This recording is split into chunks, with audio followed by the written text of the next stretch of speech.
Pernah nggak sih ngerasa kayak lagi lari maraton, tapi nggak sempet noleh kiri kanan? Di dunia kerja yang serba ngebut ini, kita emang sering banget lupa buat berhenti. Tapi, gimana kalau jeda sebentar itu justru jadi kunci buat kita melompat lebih tinggi? Nah, disinilah kita kenalan sama yang namanya story checkpoint. Sebuah momen penting buat mastiin cerita yang kita bawa itu masih di jalur yang benar. Sebelum melangkah lebih jauh, kita perlu berhenti dan mengecek arah. Wah, kutipan ini dalam banget ya. Karena berhenti sejenak itu bukan tanda kita lemah atau ragu. Justru ini adalah gerakan paling cerdas yang bisa kita lakuin.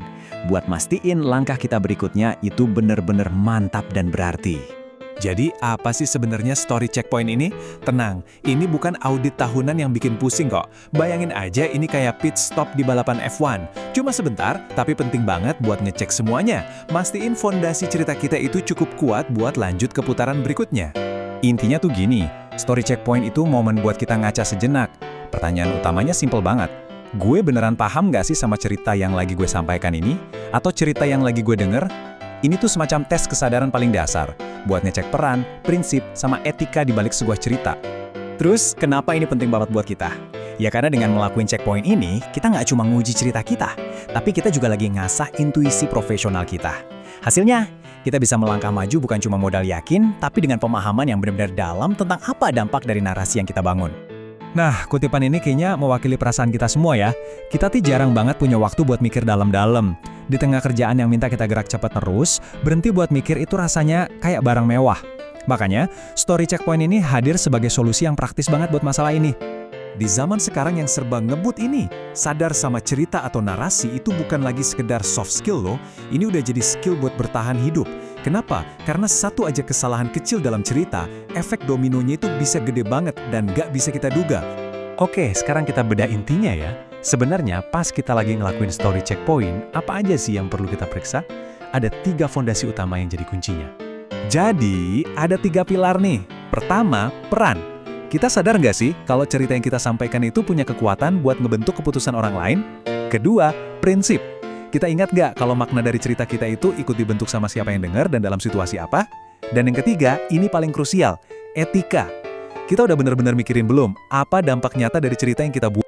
Biar gampang, kita pakai contoh aja ya. Bayangin ada perusahaan yang ngumumin narasi baru, mencapai efisiensi melalui AI. Dari luar sih kedengarannya keren ya, inovatif. Tapi, coba deh kita lihat dari 2 sudut pandang yang beda banget.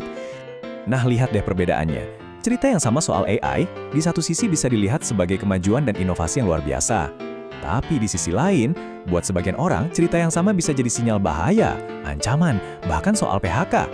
Ini bukti nyata banget kan, gimana audiens dan konteks bisa mengubah total makna sebuah cerita. Nah, ini dia kuncinya. Paham cerita itu bukan soal tahu mana yang benar atau mana yang salah.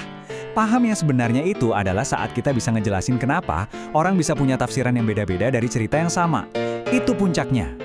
Oke, terus kalau kita udah rutin nih ngelakuin checkpoint ini, apa sih untungnya buat kita? Yuk, kita lihat gimana kebiasaan simple ini bisa jadi semacam upgrade profesional buat karir kita.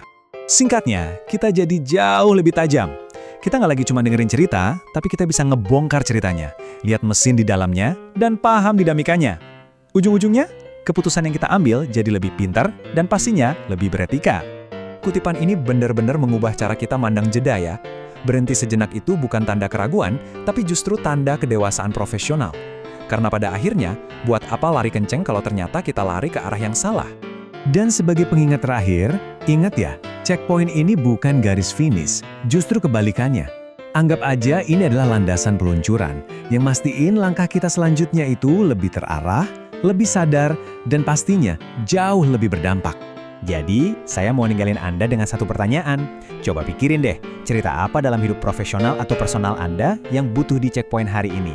Coba direnungkan, karena bisa jadi cerita yang Anda pilih buat dicek itu bakal mengubah arah perjalanan Anda selanjutnya.